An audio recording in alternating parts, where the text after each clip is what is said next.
जय माता दी दोस्तों, जैसा कि हम सब जानते हैं, इस बार शारदीय नवरात्रि का शुरुआत 3 अक्टूबर गुरुवार से हो रहा है।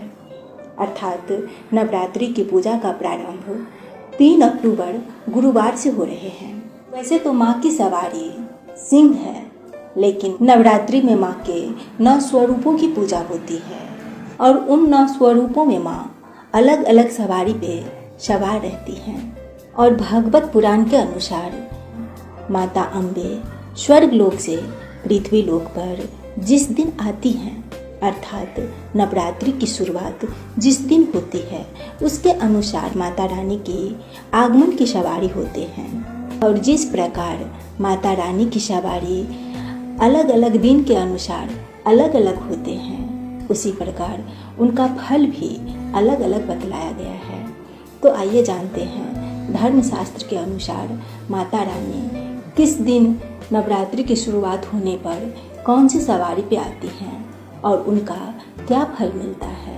इस साल माता रानी किस सवारी पे स्वर्ग लोक से पृथ्वी लोक पे पधार रही है। जिस प्रकार नवरात्रि के प्रथम दिन के अनुसार माता रानी की सवारी निश्चित होती है, उसी प्रकार नवरात्रि के अंतिम दिन के अनुसार माता रानी के प्रस्थान करने की सवारी भी निश्चित होती है। तो हम ये भी जानेंगे कि नवरात्रि के अंतिम दिन कौन सा दिन होने पे माता रानी कौन सी सवारी से प्रस्थान करती हैं और उसका क्या फल होता है, तथा इस साल माता रानी कौन से सवारी से प्रस्थान करेंगी। आइए सबसे पहले हम ये जानते हैं कि नवरात्रि की शुरुआत किस दिन होने से कौन से सवारी से माता रानी पृथ्वी लोक पे आती हैं। धर्मशास्त्र के अनुसार यदि नवरात्रि का प्रथम दिन रविवार या सोमवार को हो तो माता रानी हाथी पे सवार होकर आती हैं। इसी प्रकार यदि नवरात्रि का प्रथम दिन शनिवार या मंगलवार को हो तो माता रानी घोड़े पे सवार होकर आती है। यदि नवरात्रि का प्रथम दिन गुरुवार या शुक्रवार को हो तो माता रानी डोली पे सवार होकर आती है। यदि नवरात्रि का प्रथम दिन बुधवार हो तो माता रानी नौके पे सवार होकर आती है। जिस प्रकार माता रानी के आगमन अलग अलग सवारी पे होती है, उसी प्रकार उसका फल भी अलग अलग होता है। तो आइए किस सवारी पे आने से क्या फल मिलता है ये जानते हैं। भागवत पुराण के अनुसार यदि माता रानी हाथी पे सवार होकर आती हैं तो उस साल ज़्यादा जल बरसता है। घोड़े पे सवार होकर आती है तो उस साल पड़ोसी देश से युद्ध होने की आशंका बढ़ जाती है।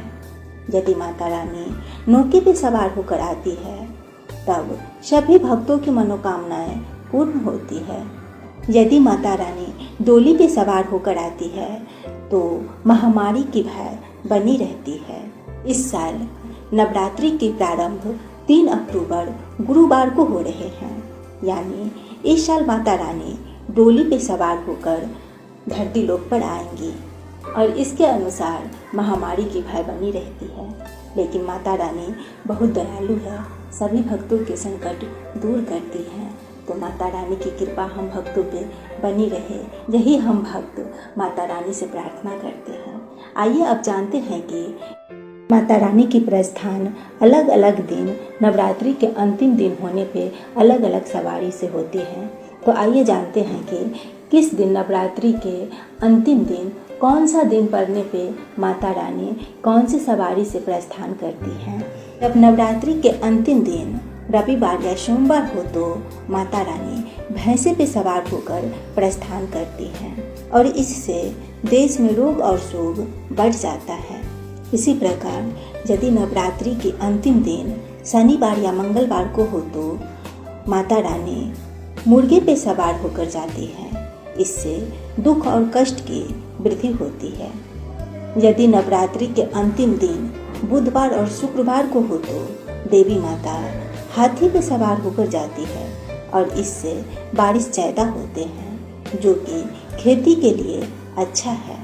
जब नवरात्रि का अंतिम दिन गुरुवार को हो तो माँ भगवती मनुष्य के सवारी यानी सब वाहन से गमन करती है।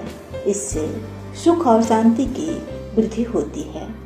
और इस साल नवरात्रि के अंतिम दिन अर्थात दशहरा शनिवार को पड़ रहे हैं और इसके अनुसार माता रानी मुर्गे पे सवार होके जाएंगी। धर्मशास्त्र के अनुसार यदि माता रानी मुर्गे पे सवार होके जाती है तो दुख और कष्ट में वृद्धि हो जाते हैं। भक्त माता रानी की पूजा आराधना पूरी श्रद्धा और आस्था के साथ करते हैं तो उनके सभी कष्ट दूर हो जाते हैं और उनके जीवन में सुख शांति और समृद्धि आते हैं। माता रानी अपने सभी भक्तों के सभी मनोकामनाएं पूर्ण करती है। तो हमें ये देख के घबराना नहीं चाहिए कि माता रानी की आगमन डोली पे और प्रस्थान मुर्गे पे हो रही है। हमें तो बस केवल नवरात्रि के 9 दिन पूरे श्रद्धा और भक्ति के साथ माता रानी की आराधना और पूजा करनी चाहिए। माता रानी हम सभी भक्तों के सभी कष्ट दूर करके सभी मनोकामनाएं पूर्ण करेंगी। तो एक बार प्रेम से बोलिए जय माता दी।